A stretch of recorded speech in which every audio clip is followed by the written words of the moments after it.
बिस्मिल्लाहिर्रहमानिर्रहीम, अस्सलाम अलैकुम मोमिनीन इकराम। उम्मीद है आप सब खैर आफियत से होंगे। सोशल मीडिया पर एक मौलवी की वीडियो वायरल हुई कि जिसमें वो एक महफ़िल में बैठा महफ़िल पढ़ रहा है, मिंबर पर बैठा है और वो करतब दिखा रहा है वहाँ पर। बड़ी अजीब किस्म की वीडियो है कि वो एक पिटारी से सांप निकालता है और फिर सांप को अपने गले में डाल लेता है। ये सिंध के किसी इलाके की वीडियो है और वो सिंधी ज़ुबान में बयान कर रहा है कि मैं दस्तगीर का मानने वालों अहले सुन्नत के हाँ बड़ी मोतबर हस्ती हैं उनकी, अब्दुल कादिर जिलानी, और उनको वो गौसे आज़म दस्तगीर कहते हैं। तो ये मौलवी कह रहा है कि मैं दस्तगीर का मानने वाला हूँ और मुझे ये सांप कुछ नहीं कहता, और जो भी दस्तगीर से यारी रखेगा सांप भी उससे यारी रखेगा। और फिर वो गले में डाल लेता है और लोग उसे दाद दे रहे हैं। सबसे पहले आप ये वीडियो देखें, उसके बाद बात होती है।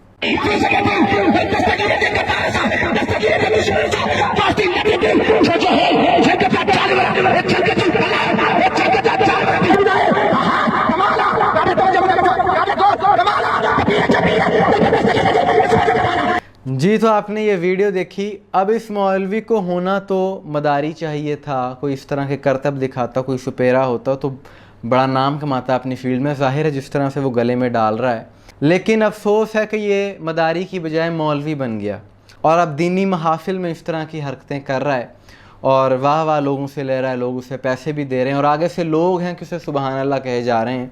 ऐसे लोगों की वजह से लोग मजहबी तबके का मजाक उड़ाते हैं और दीन का मजाक उड़ाते हैं, इनको सीरियसली नहीं लेते। लेकिन ये सारा मंज़र देख कर मुझे तारीख़ का एक और स्याह किरदार याद आ गया, यजीद मलऊन, कि ये जो इसने हरकत की कि मिंबर पर बैठ के इस गले में सांप डाल लिया, तो मिंबर पे सबसे पहले जानवर लाने वाला शख्स यजीद मलऊन था जिसने ये हरकत की थी। और शिया सुन्नी दोनों किताबों में ये वाक़यात दर्ज हैं कि उसने एक बंदर पाल रखा था जिसका नाम अबू कैस था, और इसी तरह वो भी उसके बड़े कसीदे पढ़ा करता था कि ये बड़ा ज़हीन है, बड़ा समझदार है, और बाकायदा शायरों से लिखवाता था उसकी शान में कसीदे। और यहाँ तक लिखा तारीख़ ने कि अगर कोई उसके दरबार में कोई बात पूछने आ जाता, कोई मसला पूछने आता, तो वो लाइन उस बंदर की तरफ इशारा कर देता और आगे से बंदर जो हरकत करता उसके मुताबिक वो उसका जवाब देता, ये यजीद मलऊन, और वो उसे अपना वज़ीर कहता था। और इसी तरह जब ये बंदर मरा तो इसने बाकायदा उसके गुस्ल और कफन का इंतज़ाम किया। अल-बदाया वन नहाया अहले सुन्नत की बहुत बड़ी किताब, 8वीं जिल्द में उसकी ये रिवायत नकल है। इसके अलावा तारीख़ुल खुलफ़ा में भी ये वाक़यात दर्ज हैं। तो ये तो इस मौलवी की हरकत देख के ज़िम्नन एक बात जहन में आ गई। जहाँ तक इस मौलवी की बात है तो इसे ये नहीं पता कि रसूल अल्लाह ने इन जहरीले जानवरों से और ये हशरात से बचने के लिए मुसलमानों को दुआ सिखाई है, और बाज़ मुकामात पर आप सरकार ने इन जहरीले जानवरों को मारने का भी हुक्म दिया कि अगर ये तुम्हारे घरों में आ जाएं तो इन्हें मार दो। तो जो कायनात की सबसे अजीम हस्ती हैं, रहमत दो आलम है, उन्होंने तो नहीं कहा कि अगर कोई मुझसे मोहब्बत रखेगा तो उसे सांप नहीं डसेगा, सांप नहीं काटेगा। तो ये मौलवी की अपनी फ़नकारी है, और फ़नकारी भी सिर्फ अपने उस सांप के साथ है कि जो उसका ख़ुद का पाला हुआ है, उसका उसने जहर निकाला हुआ है।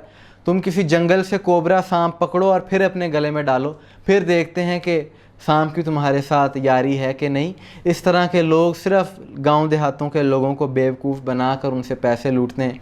जैसा कि आपने देखा कि वो ये हरकतें कर रहा है और लोग आगे से सुबहान अल्लाह कह रहे हैं, उसे दाद दे रहे हैं, पैसे दे रहे हैं। तो लोगों को भी चाहिए कि इस तरह के फ़नकारों का मुहासबा करें, इनकी इन हरकतों की वजह से दीन की बदनामी होती है, और इन जैसे फ़नकारों का मकसद सिर्फ़ और सिर्फ पैसा कमाना होता है, दीन से उन्हें कोई सरोकार नहीं होता। आपकी इस बारे में क्या राय है, कमेंट्स में ज़रूर बताइएगा। दुआ में याद रखिएगा। अस्सलाम वालेकुम व रहमतुल्लाह।